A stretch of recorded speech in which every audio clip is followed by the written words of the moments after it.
So I'd like to make maybe 3 comments before I start class about Israeli culture, which is not something I would be teaching here. But you could sense immediately that I'm speaking about myself. I guess I talked about myself last week as well. I will talk quite a bit about myself and my experience next week. This is a common Israeli practice. We put ourselves, even professors in class, we put ourselves, we call it personalization. We're authentic with you. We tell you not what's written in the book, we tell you what's in our mind, what's in our personal experience. So we are very, very personal. I was surprised, which I shouldn't have been surprised because I wrote a book about Israeli culture, but I was surprised a few months ago by a German student who came to Israel, and he studies in Israel for a few years now, and he says it's very strange in Israel because every professor would enter a class and immediately will start talking about his political opinions. Now, I wrote a chapter in my book on Israeliness about the opinionated nature of Israeli culture, yet still I was surprised by this mirror that was put in front of me, that all of you Israeli professors come into class preaching your philosophy, your political values. In Germany, he said, we might point, oh, there's this political theory, there's that political theory, no, that political theory, but they will not say what should be your political theory. This is our practice in Israel. This is our culture. We do it without noticing that we do it. Culture is so unconscious in us that we don't see us doing that, but we do that. So, personalization, opinionated, and I forgot the third. Oh, no, the third thing is, you know what's the assignment for this class, right? You should say, oh, I don't know. What is going to do in this class? We don't know. I'm improvising. I saw last year I had 10 students in class coming here. I thought, oops, my God, 30 in class, what am I going to do? Then it turns into 40 and then into 45 students. Now it's back to 38. So I'll decide by this weekend what I'm going to challenge you with. There are 2 options basically. One is an exam, easy for me, maybe easy for you too, but that's not how I do things in class in Israel, and I would like to do things as I do them usually in class in Israel, which is called alternative assessment.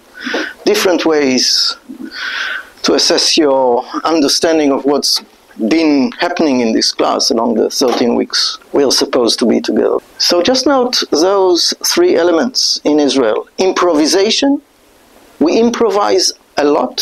Even if there are regulations which tell me I need a syllabus before class begins, I say, okay, regulations, who cares? We improvise. That is the secret of Startup Nation. Improvisation. We seek out solutions all the time. We never have a complete, well-defined program ahead of time. We get to the bridge, we think how to cross it. We don't have a plan for crossing a bridge before. So, improvisation, personalization, and opinionated. 3 elements of Israeli culture. And today's class, we are going to talk a lot about this continuity in history and the way national constitutions make this break in history.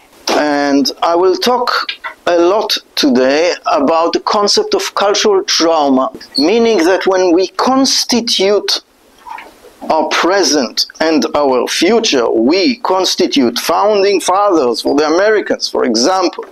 Talk about them today, okay? When they decide in 1776 or in 10 years later, 15 years later, they decide what the US would become after 150 years of trauma, basically. This is how the American identity is constructed. They tell a story of trauma. For 150 years, the English king did so and so and did so and so, and we are hurt and humiliated, and we have no freedom, and now we make a revolution in time, and the past is no more present.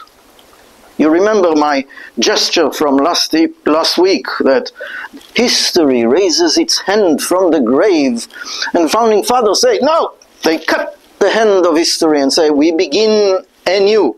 We have a new start in history. And today's presentation, today's class is basically preparing you for what was supposed to be, because I improvised yesterday morning. I said,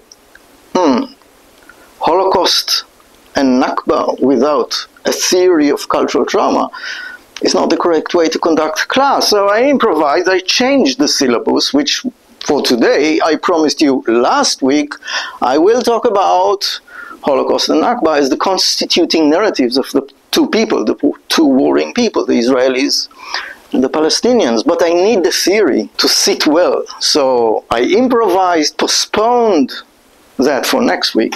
And we today do a kind of theory class, okay? I asked you to visit the Constitution Project. Hopefully it works here too. Let's see. So it works, nice.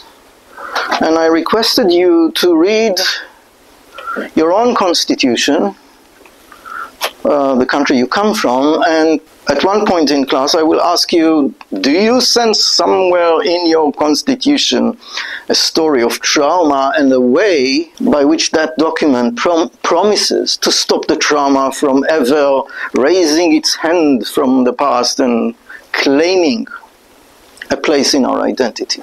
So that's basically the program for today. I will talk about, it's all in my paper which I send you out on the weekend, Cultural Trauma and Constitution, bringing the theory of cultural trauma, which is a sociological theory identified or advanced by Professor Jeffrey Alexander from Yale at the US, but the theory made progress significantly elsewhere too, and I think that without understanding the Israeli and the Palestinian trauma, we are not going to get anywhere. So trauma would be a major concept in this class throughout.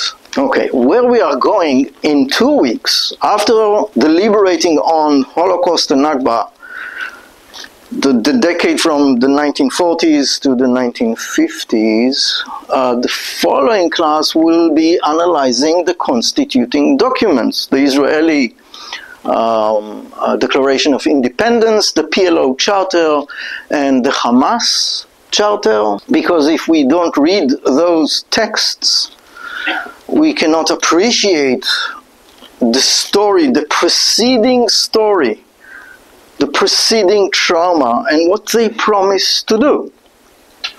Henceforward, from that constituting moment in history, 1948 for Israel, the 70s for the PLO, and the end of, basically it's 1987 for the Hamas, with some alterations, but basically these are the constituting documents which constitute a national identity and a national program. So this is where we are going in the next 2 weeks. Okay? Next week, the trauma, and then the following one is we will read the texts and understand where the break from history comes and what the promise for the future is. The theory of cultural trauma is a kind of sociological adaptation, sociological in the sense that Jeffrey Alexander from Yale is a sociologist, so he looks at preceding theories of trauma, which were mostly in psychology. And he asked the question, what can a sociological understanding of trauma help me appreciate about the functioning of societies and collective memories, the stories that collectives, nations, countries, peoples tell themselves about themselves. And there would be a big difference between a psychological trauma and a sociological or a cultural trauma. Okay? Whilst the psychological trauma is negative, it's suffering, cultural trauma is an institution-building practice. It's positive for a society to tell itself a story that constitutes its identity and its future. It helps a society to have a bad history, because it allows to create a story of, we'll see, never again. Okay? A promise such pasts never happen again. Now, a psychological trauma usually happens because of a shocking rupture in the immediate environment. So currently in Israel, in Palestine, probably in Palestine, the figures are immensely more than in Israel, but the two societies will now have thousands and thousands of people affected, but what used to be called in World War I shell shock. There was no concept of PTSD, post-traumatic stress disorder, until the 1970s. It was called shell shock. A bomb fell very near you, and it ruptured your life. It entered your consciousness, and that's it. You are transformed. Psychological trauma is bad, is difficult, necessitates psychological treatment for months and for years. There was a guy, and I'm giving you an example, there was a guy who on October 7th last year, he was a mature guy, a very strong guy, who, as the shocking events on October 7th transpired, he ran and saved people. He survived, the Palestinians shot at him, he survived, he saved people, and a month later, so he was shown on TV on October 7th, my son said, I saw him. A month later, he was taking Israeli TV on location to explain what transpired during October 7th. And then he collapsed.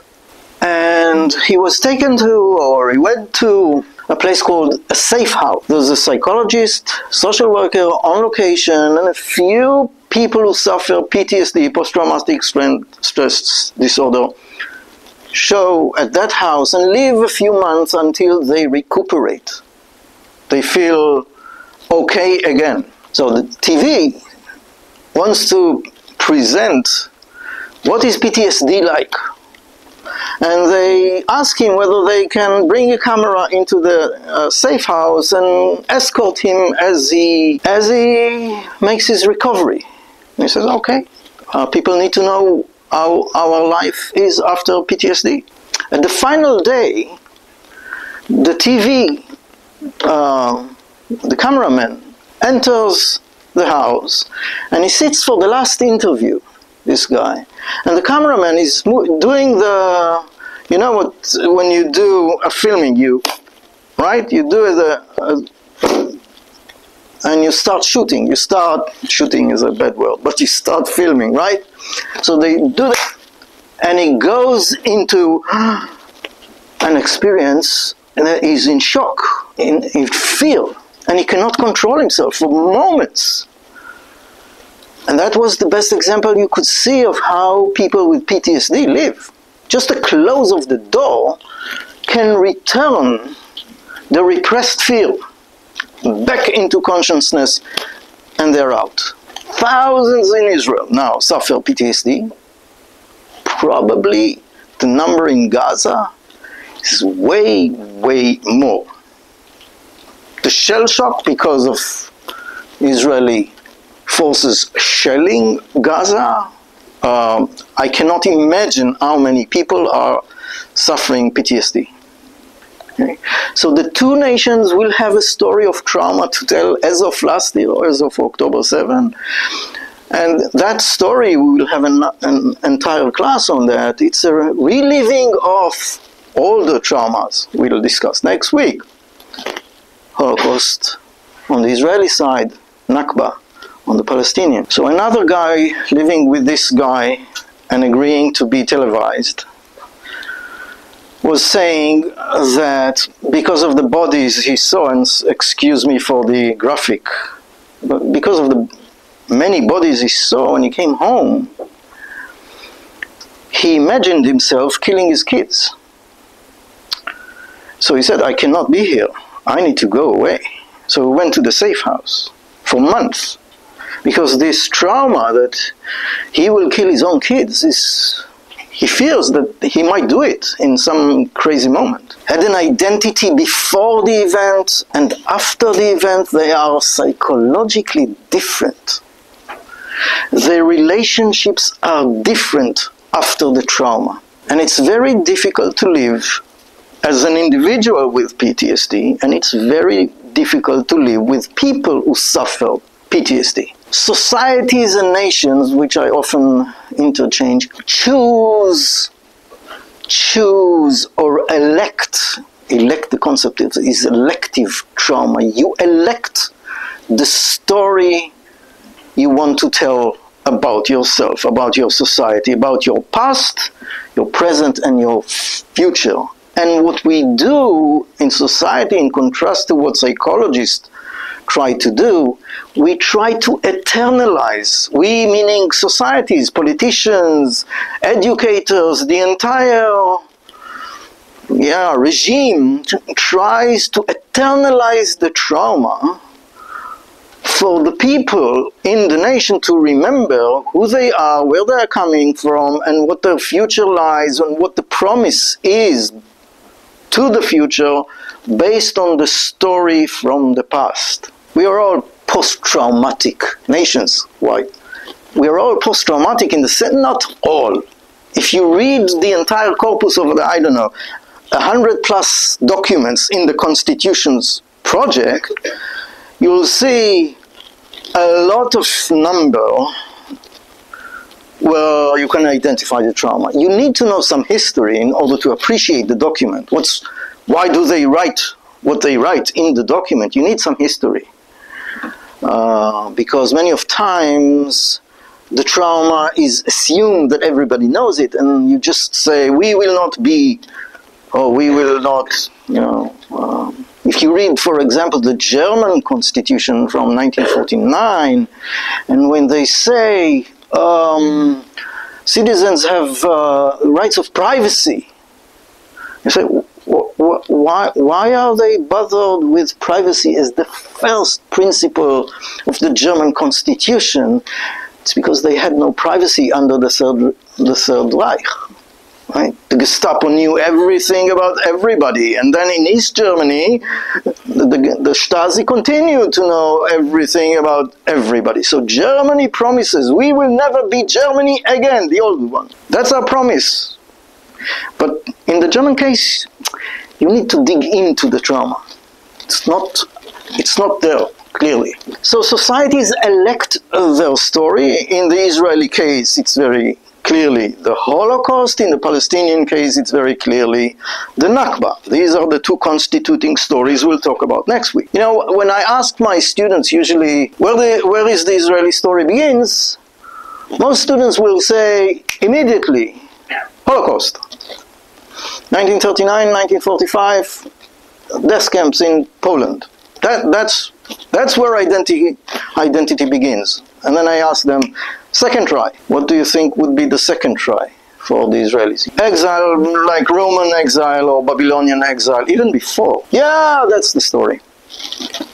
That's the story we tell every year during the holiday of Passover.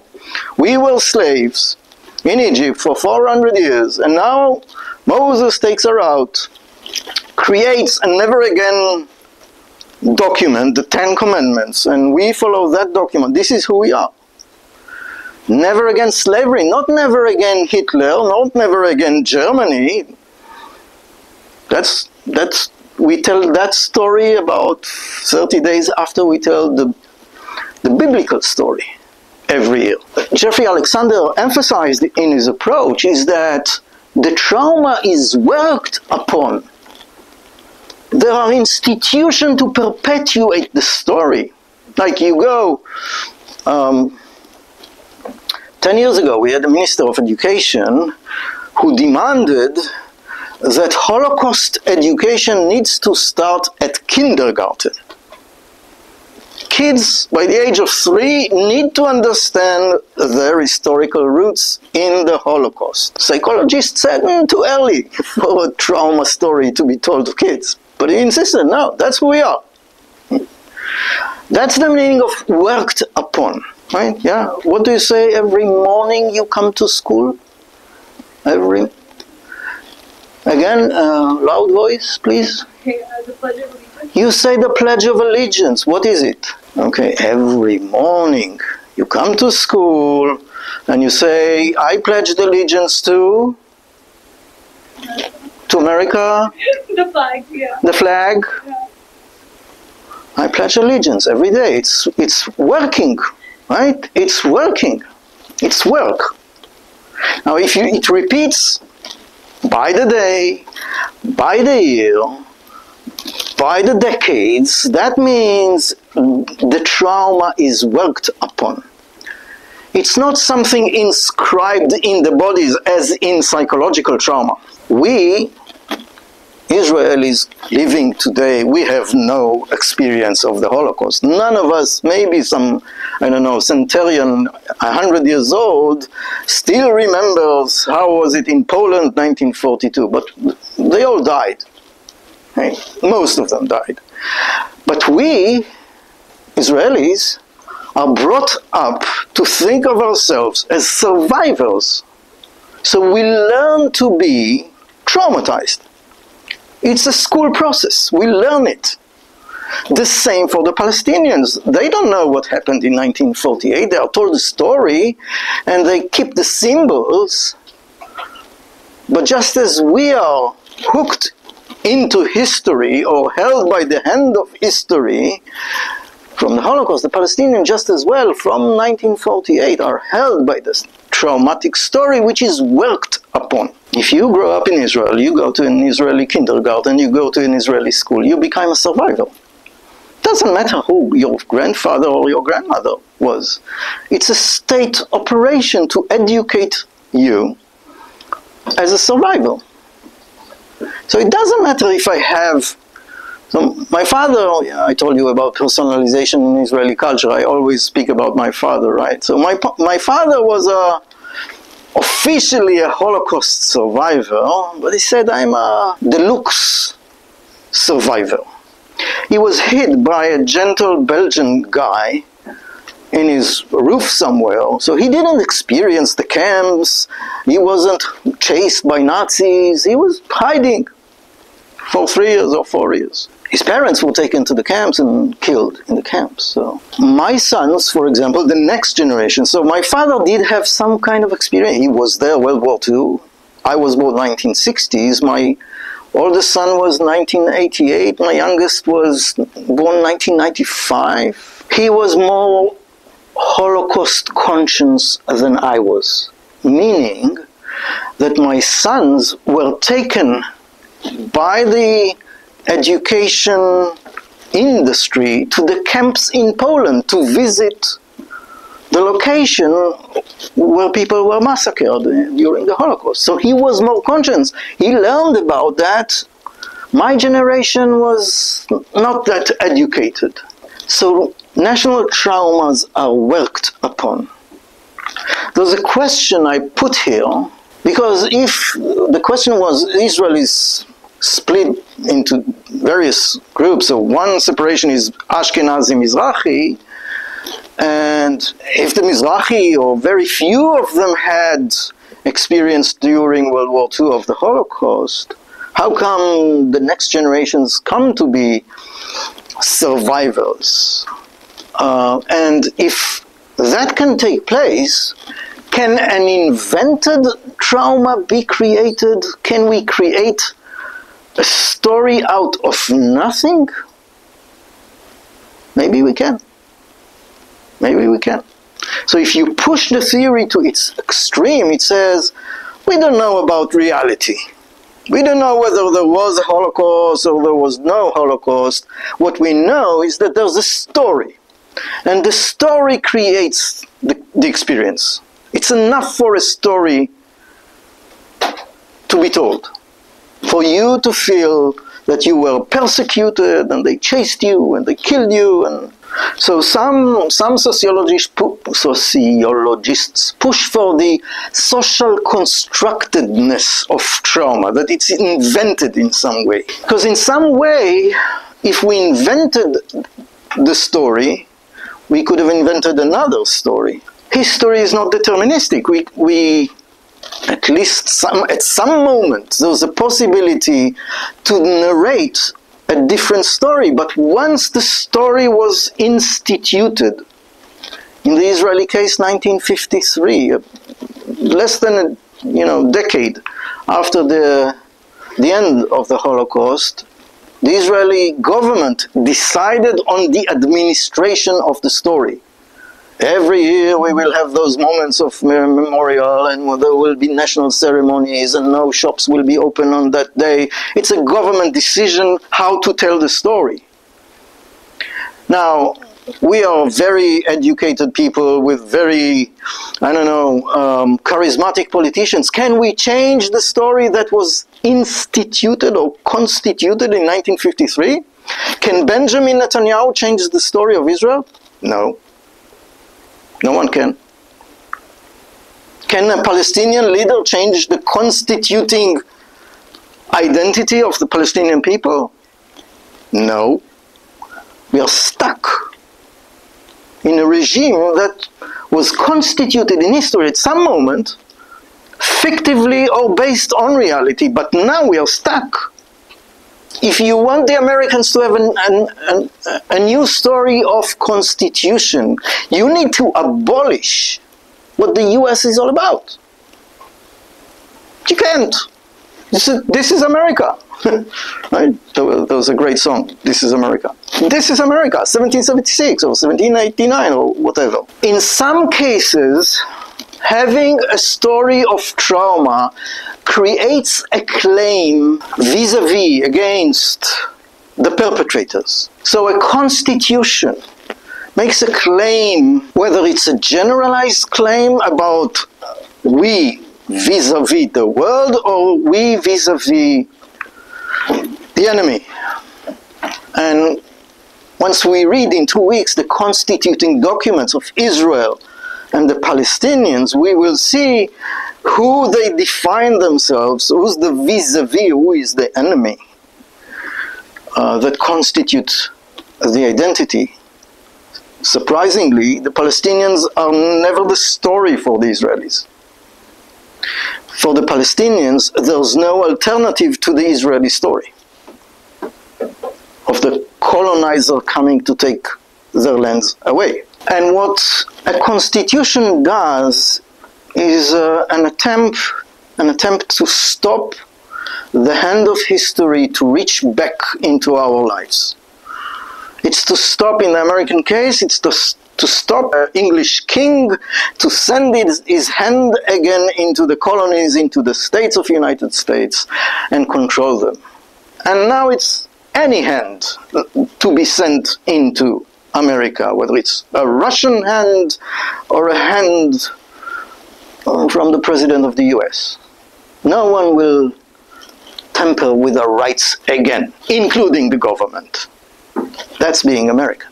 This is a book I want you to also be familiar with. This is a book by Andrew Abbott. Andrew Abbott is a sociologist from the University of Chicago. A very interesting guy, who thinks very, very creatively. And at one point he published this book, Time Matters, on theory and method in the study of time. And in one of the chapters, he discusses discontinuity in history. And this is what the topic of our class is. Discontinuity between the past and the future by having a break, by a constituting moment. So from day to day we live our lives and how do you say in the Bible, there's En chadash tachat hashemesh. There's nothing new under the sun.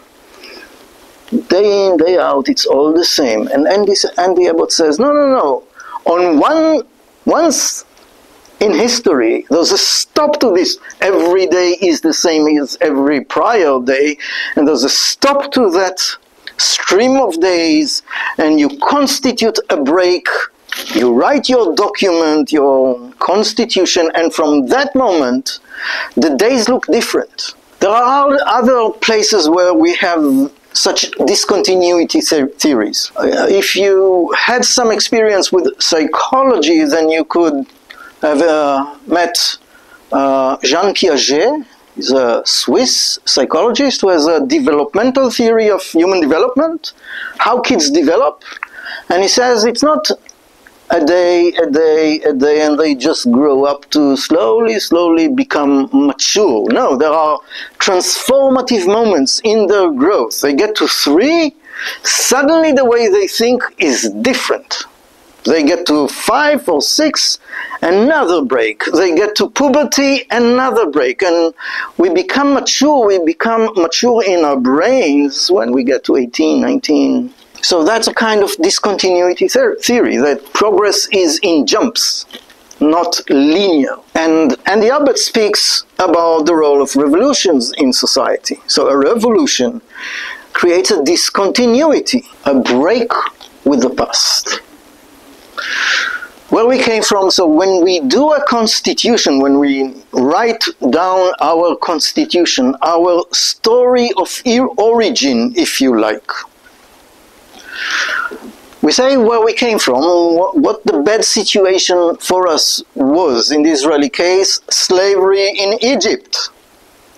Okay, that's the constituting story. The Holocaust just happened to be the same story in darker colors. But it fell on or took its energy from the blueprint created in the Bible. Exodus is basically the story of Israel. It will also be the claim being on the land of the Bible. So where we came from, where are we currently, what is our story today, and what our promise for the future is. So, Constitution creates a disjuncture in history. When I wrote my paper, which was published 2 years ago, usually the way the literature thought about Constitution was ex nihilo.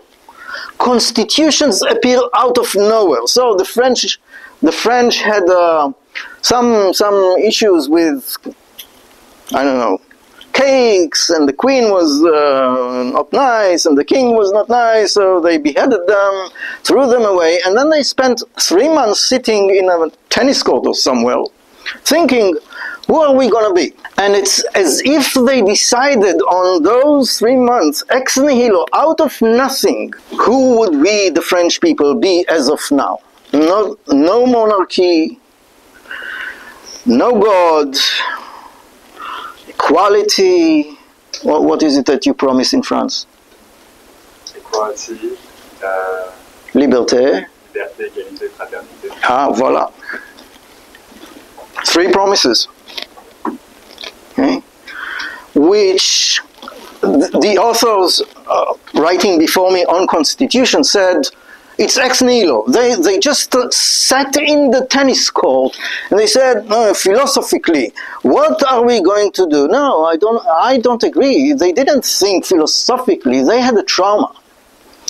And the égalité, fraternité, liberté, the promise to have liberation, the promise to have egalitarianism, and what was it? Fraternity, to have a solidarity.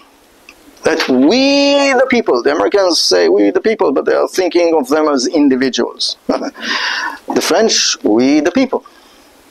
Okay, they have a collective sense of Frenchness. So it's not ex nihilo, it's not out of nothing, it's out of the story of trauma. And for the French people, it was a real trauma. Living under a regime where there's one king and one queen, and then 100,000 aristocrats, and 200,000 people, clergy in the church, who had all the rights, all the property, and then 25 million people having nothing. And the people said, enough is enough. Set down 1789 because they saw the Americans. The Americans made a revolution. The Americans have a constitution. Let's copy that. So the French copied the American experience, set for 3 months, and and instituted a French constitution. So it's coming out of trauma.